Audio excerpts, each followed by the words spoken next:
Morning! Madnin! Welcome to the India Explained podcast, recorded in London and San Francisco. One take, unscripted, no rehearsal. Hey Rohit, hope you're well. It's been one of those interesting weeks for me in London. And today, funnily enough, it was a mixture of rain and snow, which is a dodgy combination because it's almost like the weather can't make up its mind whether it's going to be cold or wet. So it's been a fairly domestic weekend at my end. How's your weekend been so far? Weekend's been excellent, actually. Yesterday was terrific day. We had lovely weather in San Francisco after a dreary week and a half. Came back from India early Jan, and then had to hit the ground running because in a few days, was back at teaching, and we've just had rain and overcast weather. And of course, we need the rain because California has been in this drought situation for a good part of the last couple of years. But then, yesterday was magnificent. Today's another nice day. Just got a bunch of things done, work, enjoyed music. I have these 2 books I need to work on, so just kind of, ramping up there. So also all good. No, it's very interesting because, we always look for tenuous segues in the starting of our episodes, and I think you've just provided me with one. You talked about your return from India and a recent trip. This is also the right opportunity for me to talk about Benjamin Netanyahu, who's the Israeli Prime Minister, who's also imminently returning from India after what he describes as a very successful trip.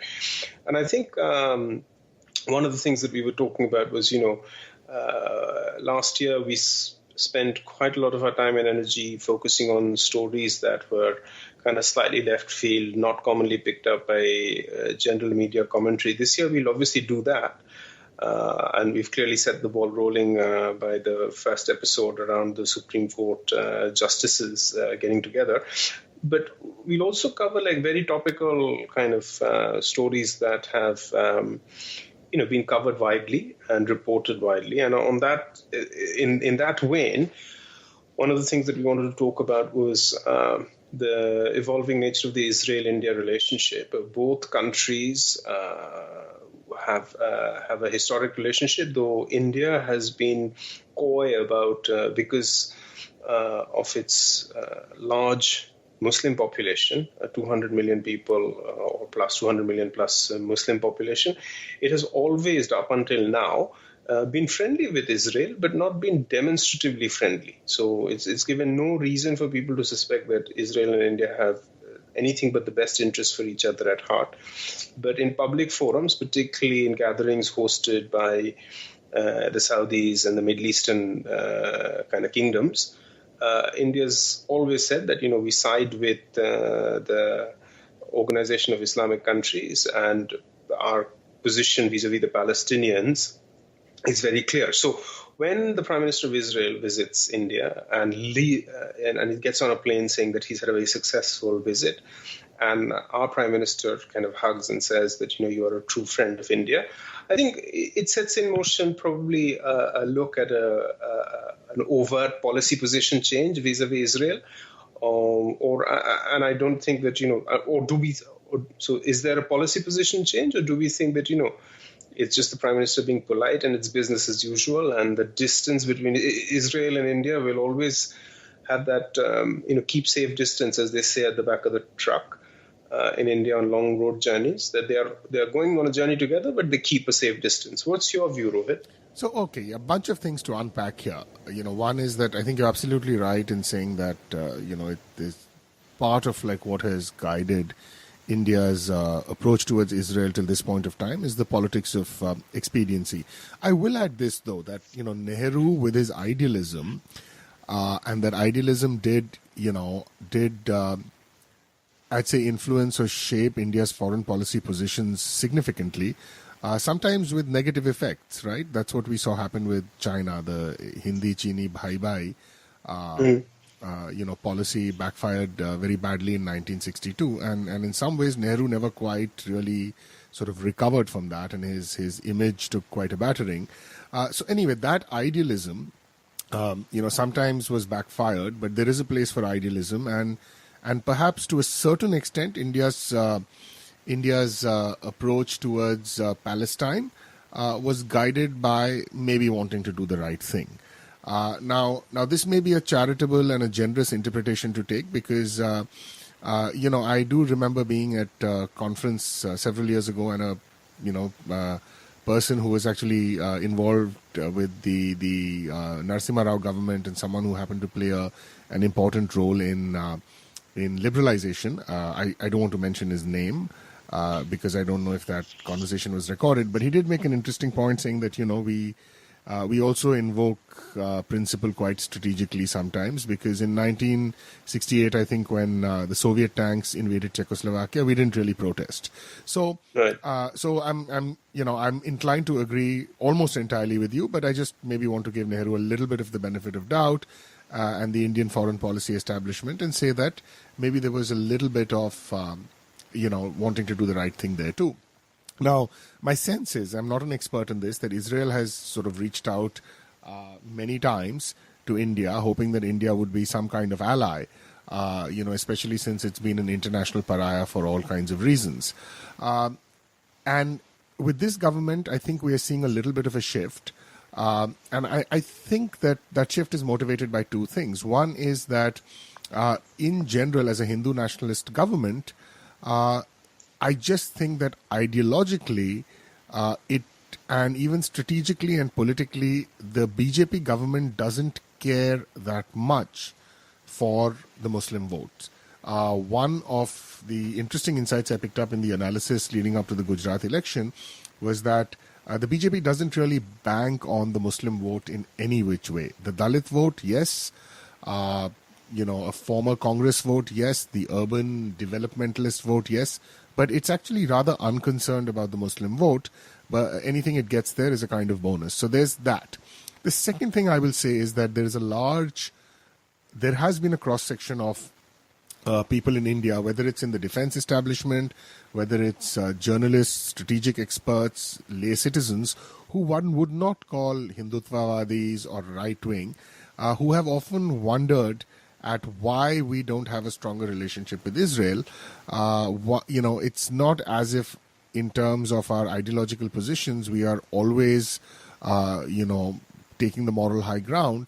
So why, on the basis of, wanting to, the worry of alienating the Muslim population, do we not form these relationships? So those are some responses I would have. And I would just say that I actually think this is something that will get Modi and the BJP government a lot of positive political capital. It came in a week when the Supreme Court justices had raised questions about Indian democracy, the crisis in Indian democracy. And it's, also right after this, Modi's apparently given some interview where he's, claimed a lot of great achievements for his government, and despite the failures of demonetization and GST, etc. So I think it's a very, very smart move. I think one of the things that, again, I'm picking up on the information available on Rediff. One of the things, so apparently there were 9 bilateral agreements signed, and Netanyahu, I can't pronounce his name properly, but the Israeli Prime Minister's view was that this is going to be the cornerstone of a long and productive relationship with India. I think one of the seminal moments was a young boy called Moshe, whose parents were at the Chabad house, who was killed, and that boy revisiting after the terrorist attacks. And I think that segues into the point that I wanted to make about India-Israel relationship. I think that historically we've made a mistake in terms of how we've looked out for our own interests, right, as a country. So I'm not a big fan of the foreign policy that India had in place vis-a-vis Israel up until very recently. And the reason I say that is repeatedly when we have been victims of terrorism or terrorist attacks on our soil, none of the Arab allies for whom we have gone out of the way as a country and supported on the Palestinian cause, saying that they rightfully deserve a land of their own and to live and coexist in a two-state solution with Israel, have actually raised their hands and said that, boss, what is happening to India through state-sponsored terrorism is not a correct thing. None of them have raised their voice. Israel, though it has, for a range of different reasons, been cast as international outcast on a range of different issues, particularly the recent moving of, with Trump suggesting that Jerusalem is going to be the capital of the one nation of Israel. Again, there are many intricate policy imperatives riding out with this. But I think the Israeli government has always put its hand out to India, whether overtly or covertly, and said that, look, if you guys need help in dealing with state-sponsored terrorism, which is something that we are a victim of, and we've had to deal with, whether that's victim is the right word or not, we are happy to help. So on a very simple basis that, when there have been state-sponsored acts of terrorism against India, not one of the allies in the Islamic group of nations, the Organization of Islamic Countries, have made a formal stand or condemned it in a manner befitting of the horrors. And particularly picked up on, and we know who the state actor is. I don't want to pull punches. The whole Pakistani intelligence environment.